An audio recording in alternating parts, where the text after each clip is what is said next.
"If I sing well, will you give me a meal?" said the girl from the street. The audition hall in downtown Milwaukee was louder than usual that morning. People filled every seat. Camera crews moved around like ants, and bright lights washed the stage in a warm glow. It was the final day of auditions for America's Voices, the talent show that changed lives every season. Judges were tired, the crew was exhausted, and the audience had already watched performers for over 5 long hours. But something unusual happened when the next contestant number was called. A girl, a very thin black girl, maybe 19 or 20, walked into the hall, holding nothing but a folded paper in her hand. Her jeans were torn, her shoes looked like they were picked from a donation bin years ago, and her hair was messy as if she had slept outdoors. People whispered. Some laughed. Others frowned in concern. She walked slowly toward the stage as if she was afraid she might be asked to leave. "Contestant 1947, a crew member said, not even hiding her impatience. "You're up." The girl nodded nervously and climbed the steps. When she reached the center of the stage, she noticed the judges staring at her. 3 of them, each with very different expressions. Judge Miriam, known for her sharp words, squinted at the girl's appearance. Judge Cole, the kind one, leaned forward with curiosity. Judge Tiffany, the former pop star, simply waited. "State your name," Miriam said. The girl lowered her eyes. "My name is Aisha." "Full name?" Miriam asked. The girl hesitated. "Just Aisha." People in the audience chuckled. Miriam rested her chin on her fist. "Fine. And what will you be doing for us today?" Aisha swallowed hard. "I want to sing." Cole smiled gently. "Great! What song?" Aisha squeezed the crumpled paper in her hand. "I wrote it myself." This time even Tiffany looked interested. "Original song?" "Bold choice." Aisha nodded, then looked at the judges, her voice trembling. "But before I sing, I want to ask something." Miriam raised an eyebrow. "Go ahead." Aisha breathed deeply. "If I sing well, will you give me a meal?" The hall froze. People blinked. Some gasped. A whisper traveled around like a wave. A crew member dropped a pen. No one expected that question. Not from a contestant, not from anyone. Miriam leaned back, clearly taken aback. "A meal?" Cole's eyebrows loosened gently. "Are you hungry?" Aisha nodded. "I haven't eaten since yesterday." "Morning." Gasps again. Tiffany placed her hand over her chest. "Why didn't you tell the crew?" Cole asked softly. Aisha shrugged, eyes filling with tears. "I didn't want to be a burden. I just wanted a chance to sing." There was a long silence. Then Tiffany said, "Sweetheart, you don't need to sing for food. We can get you something." Aisha lifted her head. "No, please. Let me sing. That's all I have. I don't want pity. I want to earn it. So, if I sing well, will you give me a meal?" The judges exchanged looks. Cole spoke first. "Sing. And after that, meal or not, we'll talk." Aisha bowed her head gratefully.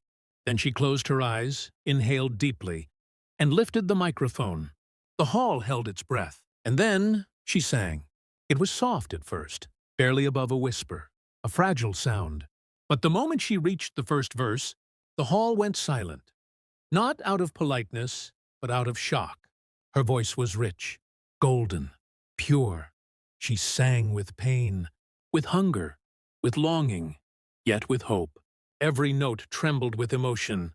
The lyrics told the story of a girl born into struggle, abandoned young, walking the streets at night, searching for safety, fighting the cold, fighting loneliness, fighting fear. Her song spoke of wanting a place to belong, wanting someone to see her, wanting someone to hear her voice before life swallowed her completely.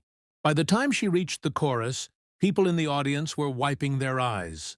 She sang, "If I shine, will you see me? If I cry, will you free me? If I sing, will you hear my heart at all? If I'm broken, will you hold me?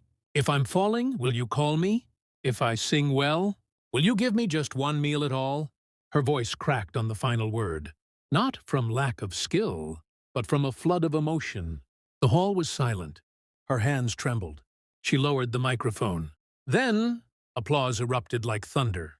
People stood. The judges stood. Crew members stood. Even photographers dropped their cameras and clapped. It was a standing ovation unlike any other that day. Aisha stared at everyone, confused.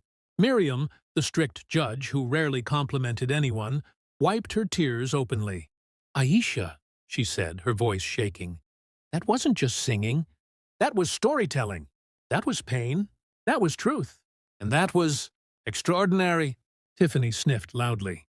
"Honey, that was one of the most beautiful things I've ever heard."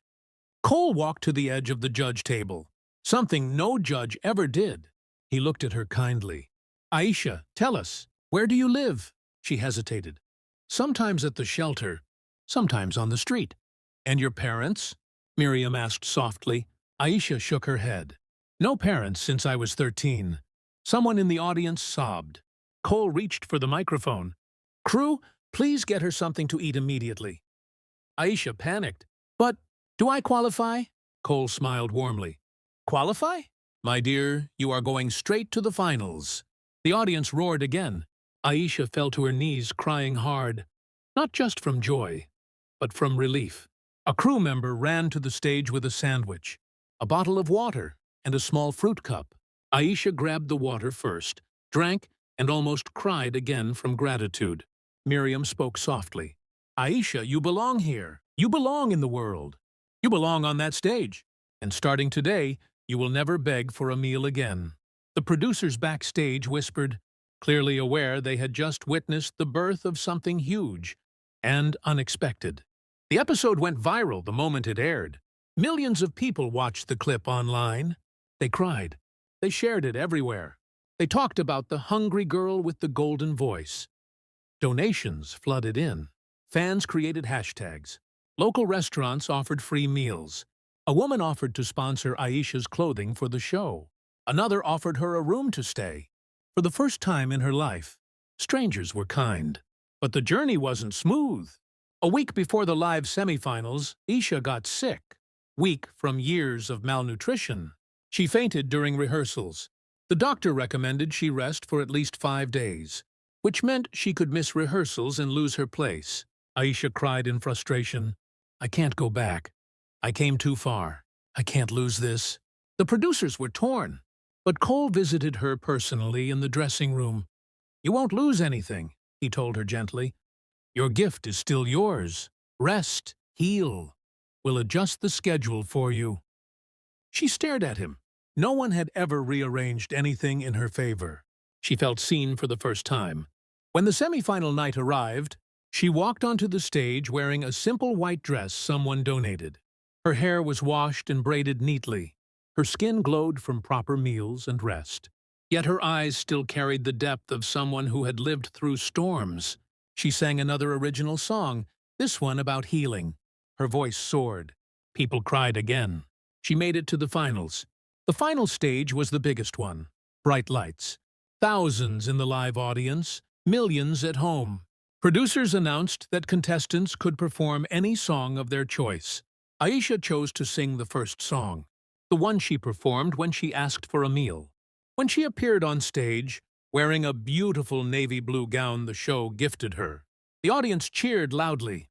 She held the microphone and took a deep breath. Then she sang, and the world trembled. Her voice was stronger this time, clearer, more confident.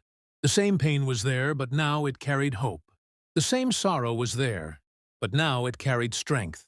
She sang not as the starving girl who walked into the audition hall weeks ago, but as a young woman who finally believed she was worthy.